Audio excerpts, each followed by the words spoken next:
За сайн байцгаана уу. Ингээд өнөөдрийн хичээлээрээ та бүхэнтэй уулзж байгаадаа баяртай байна.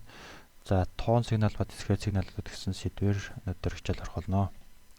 За тоон сигнал болон дискрет сигнал гэж судлахаас өмнө нурамчлсан хугацаа гэдэг зүйлийг судалсан гэхээр дээр байх. Тоон болон дискрет сигналыг төрслөн бичихэд нурамчлсан хугацааг ашиглан бичих нь хэлбэр байдаг. За энэ юу гэсэн үг вэ гэхээр бид нар ямар нэгэн нурамчлсан утгыг олохын тулд адилхан нэгжүүдийн хооронд жишээл хугацааны утгаагаа гэх юм бол нэгж үгүй эмхтэн гарна тийм үү. Тэгэхээр одоо бидний одоо энэ нөхцөлд болохоор хугацааны утгааг ямар нэгэн даллаацаад үеийнхээ утга туугач гэсэн юм тийм үү. Хоёулаа адилхан хугацааны хэмжигдэггүй те. За тэгэд бидний хугацаагаа одоо n гэсэн бүхэл тоотоос хамаарсан үе гэж үзээд ишэд томьёон дээр орлуулах юм бол үеуд маань хураагдаж өгөөд n гэсэн индекс гараад ирж байна тийм үү. За энийг л өөртөө нурамчлсан хугацаа гэж нэрлэдэг байгаамаа. За өнөөдөр бол ерөөдөө хоёр сэдвийн талаар судална.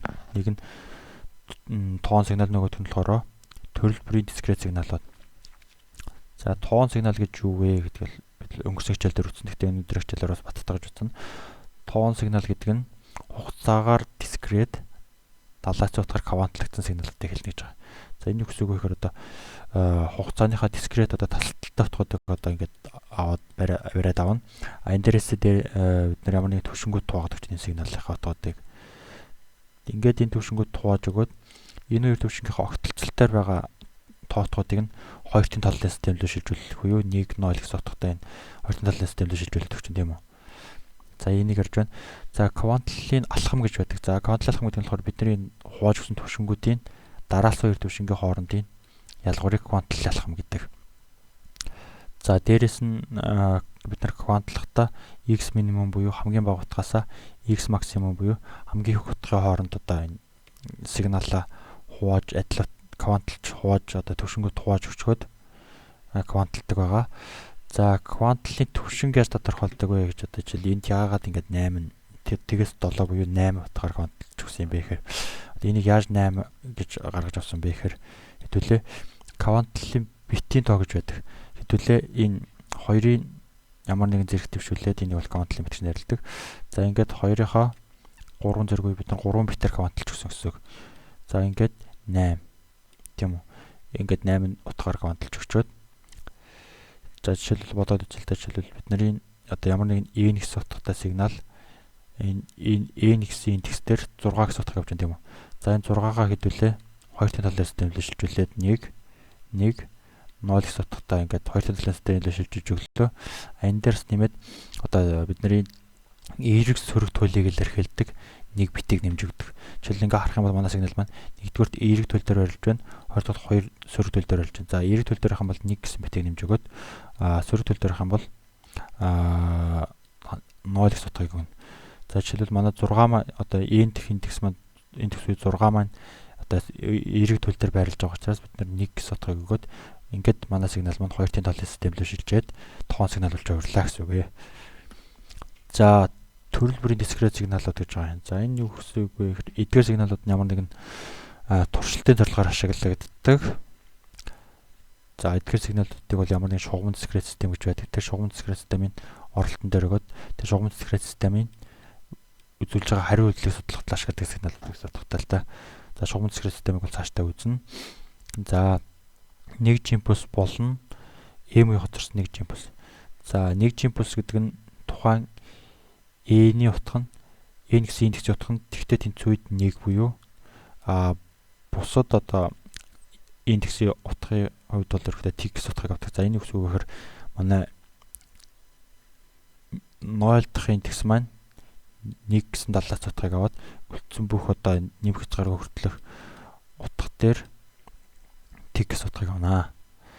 За m-ийн хоцорсон нэгж импульс гэж юу вэ гэхээр бидний одоо тухайн n гэсэн индекс маань ямар нэгэн m гэсэн бүхэл утгын үед нэгийг аваад үлдсэн үед ерөөхдөө t-ийг авна гэсэн үг. Энэ юу гэсэн үг вэ гэхээр одоо жишээлбэл энэ дээр бол бид нар харж байна m нь 3-та тэнцүү үед одоо далайц утга нэгийг авсан байна. Энэ цаашлаад m-тэй тэнцүү гэдэг чинь бид нар бол ингээд далайц утга нэгийг авсан. Үлдсэн одоо утгуудын хувьд бол 0 гэсэн утгыг авсан байна. За нэг зүсрэлттэй импульс бол M-ийн хоцорсон нэг зүсрэлттэй импульс. За энэ дээр бол ерөөхдөө N нь T-гээс их байх үед нэгийг авч байна. Тэгэхээр бидний T-гээс бага байх үед 0-ыг авч байна тийм үү энэ утга маань. За бидний бол T-ийн индексийн агшинд 0 үлдсэн одоо T-гээс их N нь T-гээс их байх үеийн индексийн үед бол дандаа 1 гэсэн одоо далаац утгуудыг авсан байна. За M-ийн хоцорсон нэг зүсрэлттэй импульс гэж байгаа. Тэгэхээр бидний бол одоо тухайн индекс маань M гэсэн ямар нэгэн бүхэлдээ утгаас их байх үед 1 гэсэн утгуудыг аваад гарч байна тийм үү. Бидний хувьд бол M-ийн тэнцүү 4 байна тийм үү. Тэгээд 4-өөс их байх үед 1 гэсэн утгуудыг аваад 4-өөс бага байх үед 0 гэсэн утгуудыг авсныг ихдээ M-ийн хоцорсон нэг зүсрэлттэй импульс гэдэг юм аа. За discrete exponential signal гэж байдаг. За энэ нь бол ихдээ ямар нэгэн зэрэгт функцаар илэрхийлэгддэг. За бидний бол AG маань утга T-гээс их байх үед сигнал маань одоо AG ямар нэгэн зэрэгт утгыг авдаг. T-гээс бага байх үед T гэсэн утгыг авдаг. Энэ одоо сигналыг discrete exponential signal гэж нэрлэдэг. Discrete exponential signal маань төгсгөлгүй буурах буюу нэг бол төгсгөлгүй өсдөг гэж одоо хоёр төрлийн сигнал байдаг. Exponential гэдэг нь одоо ямар нэг Y-ийн N гэсэн зэрэгтэй функцлаа гэсэн үг л дээ.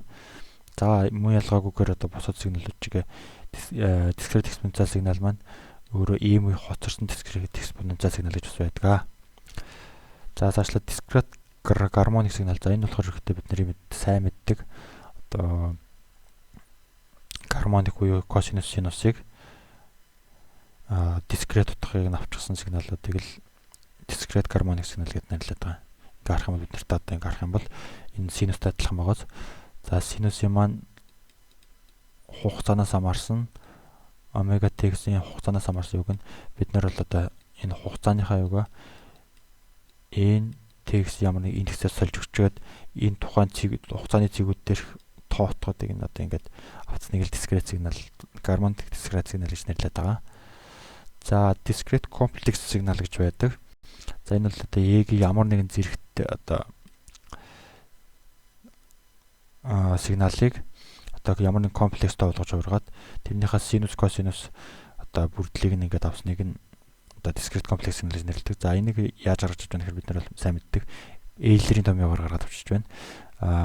Ямар нэгэн Y-ийн ямар нэгэн зэрэгт функцийг одоо ямар нэгэн одоо косинус болон синусаас хамаарсан комплекстэй болгож урагж бичиж байгаа хэрэгтэй эйлерийн томьёогоор нэрлэдэг. За ашиглаж байгаа их сурвалжууд маань энэ тарагдаж байна. Мөн дээрээс нь анхаарал тавьсан та бүхэнд маш их баярлалаа.